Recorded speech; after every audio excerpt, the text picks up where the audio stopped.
આકાશવાણી આહવાના 30મા સ્થાપના દિવસની ઉજવણી કરાઈ. ડાંગ જિલ્લાના મુખ્ય મથક આહવા ખાતે આવેલા આકાશવાણી આહવાના 30મા સ્થાપના દિવસની ઉજવણી કરવામાં આવી હતી.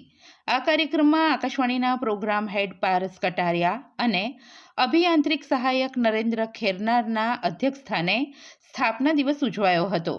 આ પ્રસંગે ઉપસ્થિત મહાનુભાવો દ્વારા આકાશવાણીને વધુને વધુ આગળ લઈ જવા, નવા કાર્યક્રમો બનાવવા અને શ્રોતાઓને મનોરંજન સાથે માહિતી વધુમાં વધુ પીરસવા વિશેની ચર્ચાઓ કરવામાં આવી હતી.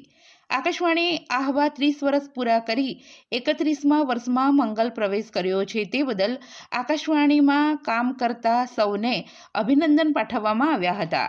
આ કાર્યક્રમમાં આકાશવાણીના ટ્રાન્સમિશન એક્ઝિક્યુટિવ રવિકર ડામોર, એનાઉન્સર વર્ષા ગાયકવાડ, ટેકનિકલ સ્ટાફમાંથી દેવરામભાઈ ગાવિત, અશોક ગામિત સહિત કેઝ્યુઅલ્સ એનાઉન્સર અને ટેકનિકલ સ્ટાફ ખાસ હાજર રહ્યા હતા.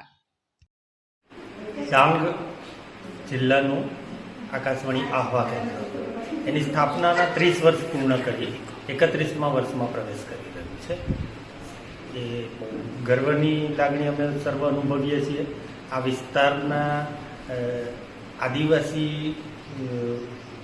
નાગરિકોથી આદિવાસી સંસ્કૃતિને જાળવવા માટેનું સ્થપાયેલા કેન્દ્ર 30 વર્ષ પૂર્ણ કરીને સતત સાંસ્કૃતિક કાર્યક્રમોના માધ્યમથી સરકારી સહાયની કલ્યાણ યોજનાઓને સમયાબંધ રીતે તેના કાર્યક્રમોના માધ્યમથી આવરી લઈ રહ્યું છે અને એક લોક ઉપયોગી સેવા પૂરી પાડી રહ્યું છે. અને અહીંનો કર્મચારીગણ અને તમામ પ્રસારણકર્તાઓ, પ્રસારણ કર્મીઓનો એક પ્રયાસ રહેશે કે આવનારા વર્ષમાં આ જિલ્લા માટેનું આ આકાશવાણી કેન્દ્ર એની ભૂમિકા સુપેરે નિભાવે અને સાંસ્કૃતિક માધ્યમ તરીકે આ જિલ્લામાં વધુને વધુ વેગવાન રીતે શ્રોતાઓ માટેની અવિરત સેવાઓ પૂરી પાડે. ધન્યવાદ.